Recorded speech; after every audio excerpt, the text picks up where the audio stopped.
रोहन और आशी एक दूसरे से बहुत प्यार करते हैं। लेकिन जिस दिन रोहन आशी से शादी के लिए पूछता है, वो तुरंत इनकार कर देती है। रोहन, मैं तुमसे बहुत प्यार करती हूँ, लेकिन दीदी की शादी से पहले मैं हमारे बारे में कोई बात नहीं कर सकती। आशी के ऐसा बोलने पर बात वहीं दब जाती है और उसके कुछ दिनों बाद वो अपनी पढ़ाई के लिए दूसरे शहर चली जाती है। इसी तरह कुछ महीने बीत जाते हैं, जिसमें उसकी बड़ी बहन शालिनी का रिश्ता पक्का होता है और आशी सीधा शादी वाले दिन ही घर पहुंचती है। ओहो, महारानी कम से कम बहन की शादी सोचकर ही जल्दी घर आ जाती। वैसे भी आपको मेरे होने या नहीं होने से कोई फर्क नहीं पड़ता। इस पर बहनों के बीच कैट फाइट शुरू होने ही वाली होती है कि तभी उनकी मम्मी वहां आ जाती है। तुम दोनों कभी शांत नहीं रह सकती। आज मुझे कोई ड्रामा नहीं चाहिए। अब धीरे धीरे शादी की सब रस्में शुरू होती हैं और जैसे ही वो मंडप पर पहुंचती है तो वहां रोहन और आशी एक दूसरे को देख हैरान रह जाते हैं, लेकिन कोई कुछ नहीं बोल पाता। जिसके बाद शालिनी की विदाई होते ही आशी घर पहुंचकर रोहन को फोन करती है। तुमने मुझे बताया क्यों नहीं कि जीजू तुम्हारे भाई है? अरे मुझे खुद नहीं पता था कि भाभी की बहन तुम हो। मेरा होने वाला ससुराल दीदी का बन गया। अब तो तुम हमारी शादी भूल ही जाओ। अरे ऐसा क्यों बोल रही हो? बल्कि अब तो सब कुछ आसान हो सकता है। वो तुम्हें कुछ दिनों में समझ आ जाएगा। ऐसा बोलकर आशी फोन रख देती है। दूसरी तरफ शालिनी के ससुराल का सफर शुरू होता है, जिसके कुछ ही दिनों में उसके घमंड के तीर सब घर वालों पर चलने लगते हैं। सोचा था अच्छी संस्कारी और तमीजदार लड़की है। क्या पता था कि इस मुसीबत की पुड़िया को बांध कर साथ ला रहे हैं। हे भगवान, इसे हमारे घर भेजकर कौन से जन्म की सजा दे रहे हो? मम्मी जी, आपको बैठे हुए खाना पानी सब तो मिलता है, तो ये सजा नहीं मजा है, मजा। हाँ हाँ बिल्कुल। सुबह का नाश्ता दोपहर में, दोपहर का खाना रात को, और रात का खाना आधी रात में सबको खिलाना। दिख रहा है मजे किसके हो रहे हैं।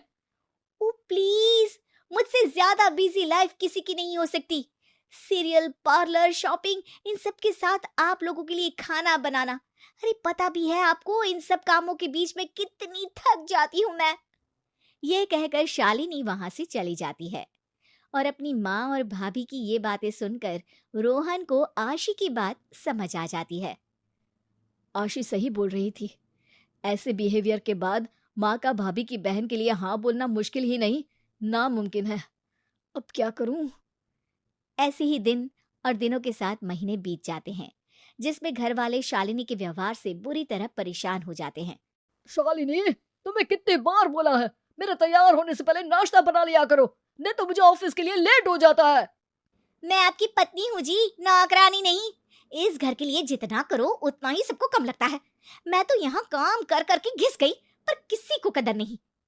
ये सब बड़बड़ाते हुए शालिनी चली जाती है, लेकिन उसकी बात सुन रोहन के दिमाग में आइडिया आ जाता है और वो अपने भाई के पास जाकर उन्हें आशी और अपने बारे में सब कुछ बता देता है। ये तो मुझे पता था कि तेरी कोई गर्लफ्रेंड है, लेकिन तूने तो मेरे ही ससुराल में डाका मारा हुआ है। और वैसे भी शालिनी के हाल देखकर तुझे लगता है कि माँ मानेंगी? भाई, वो भाभी जैसी नहीं है, इसीलिए बोल रहा हूँ। मेरा आइडिया मस्त है, प्लीज भाई। रोहन की बात सुन राघव अपने भाई की खुशी के लिए बात मान लेता है और शालिनी के पास जाता है। वैसे आज जो तुम बिजी लाइफ और ज्यादा काम की बात कर रही थी ना, क्यों ना हम घर में तुम्हारी मदद के लिए किसी को लेकर आए?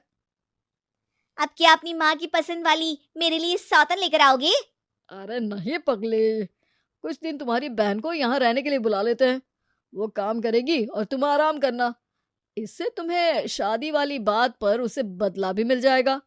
बहन से पहले भी कुछ खास जोड़ी ना बनने की वजह से शालिनी बहुत सारी बातों पर उसे परेशान करने का सोच अगले ही दिन आशी को अपने ससुराल रहने के लिए बुला लेती है। तुम यहाँ आ गई, बस अब किसी तरह मेरी माँ को पटाना शुरू कर दो।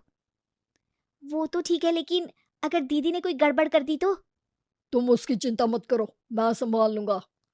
इसके बाद आशी पूरे समय सास की पसंद और नापसंद के हिसाब से काम करते हुए उनका दिल जीतने की कोशिश में लग जाती है। आंटी जी, आज खाने में क्या बनाना है?